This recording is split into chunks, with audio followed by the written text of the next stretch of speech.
मुझे 1993 में युवा वैज्ञानिक का पुरस्कार प्राप्त हुआ और विश्वविद्यालय अनुदान आयोग द्वारा शोध अध्यापति के अंदर मैंने 1992 में डॉक्टर सरिता सिंह गौर विश्वविद्यालय से पीएचडी की उपाधि प्राप्त की। मेरे द्वारा 5 पुस्तकें लिखी गई हैं, जिनमें भौगोलिक सूचना प्रणाली हिंदी में लिखी देश की पहली पुस्तक है, जिसे 2 राष्ट्रीय पुरस्कार मिले हैं। इसे MIT ministry of information technology government of India और all India council of technical education new Delhi द्वारा पुरस्कृत किया गया है।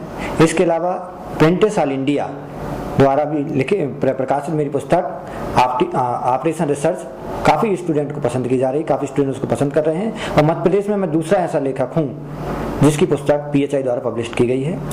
बोस विद्यालय के लिए ऑप्टिमाइजेशन टेक्निक करके मैंने पुस्तक ली, जो पूरी बोस विद्यालय में मध्य प्रदेश के अंदर जितने भी केंद्र हैं उनके सभी जगह वही पुस्तक चलती है।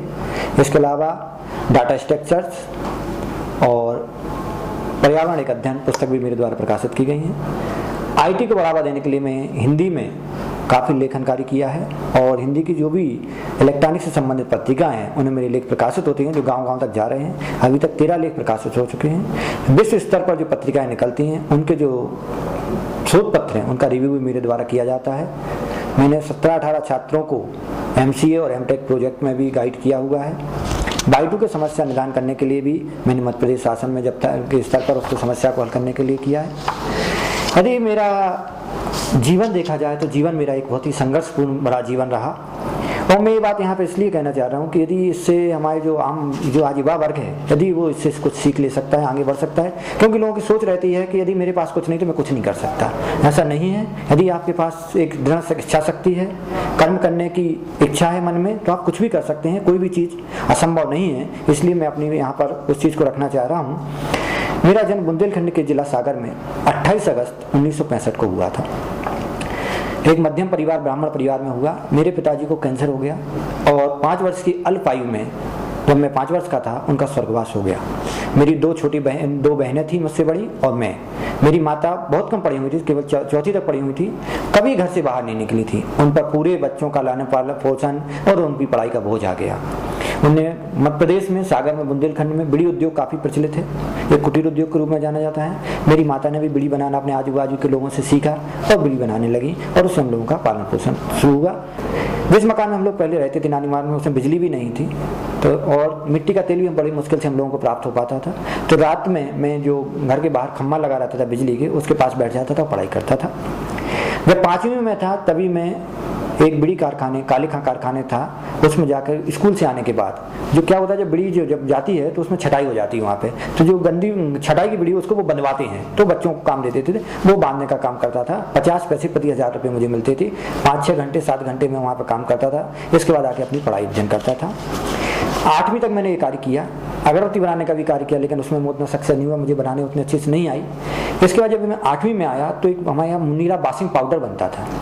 उस मुनीला बासिंग पाउडर को हाथ से पीसा जाता था उस समय, तो मैं जाता था हाथ से उसकी पिसाई करता था। स्कूल से आने के बाद 50 पैसे प्रति किलो हमें उसका चार्ज मिलता था। हाथ में भट्ट पड़ जाती थी करते करते।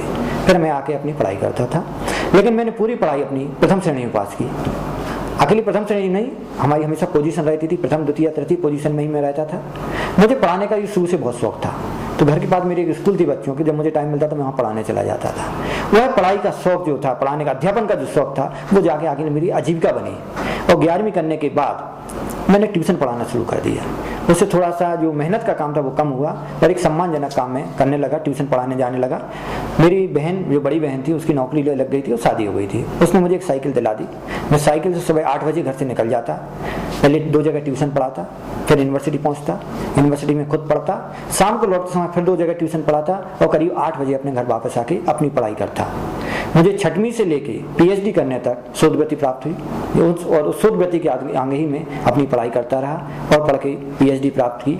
इसके बाद भी संघर्ष मेरा खत्म नहीं हुआ। रोजगार के लिए जो बेरोजगार युग है आज, अच्छा पढ़ने के बाद भी रोजगार के लिए संघर्ष करना पड़ता है। मुझे भी उसके लिए संघर्ष करना पड़ा और फिर मैं ये रोजगार प्राप्त हुआ। लेकिन मेरे अंदर एक शिक्षक का मन अभी भी है जो मुझे हमेशा शिक्षा की ओर प्रेरित करता है। इसलिए मैं 2 साल डेपुटेशन पे डॉक्टर CV रमन यूनिवर्सिटी में रहा। स्कोप कॉलेज इंजीनियरिंग कॉलेज जो बना हुआ है उसका मैं संस्थापक निर्देशक रहा। उसको मैंने बनाया और मैं उसका संस्थापक निर्देशक था। इसके अलावा मेरे कई शोध पत्र विभिन्न पत्रिकाओं में प्रकाशित हुए हैं। अभी भी मुझे लगता है कि मुझे शिक्षा के क्षेत्र में जाना चाहिए और मैं प्रेरित रहता हूँ कि शिक्षा के क्षेत्र में जाऊँ। मैंने कविताएं भी लिखता था पहले, लेकिन जब लेखन कार्य में आ गया, पुस्तकें लिखने लगा, तो कविता का जो मन में एक अंतर स्तर कविता के लिए थी वो कहीं छुप गई है और अब एक लेखन में ज़्यादा मैं प्रेरित हूँ और लेखन कार्य कर रहा हूँ। मैं समस्त युवा वैज्ञानिकों को इस युवा विज्ञान दिवस पर कहना चाहता हूँ कि मन लगाकर सतत अध्ययन करें।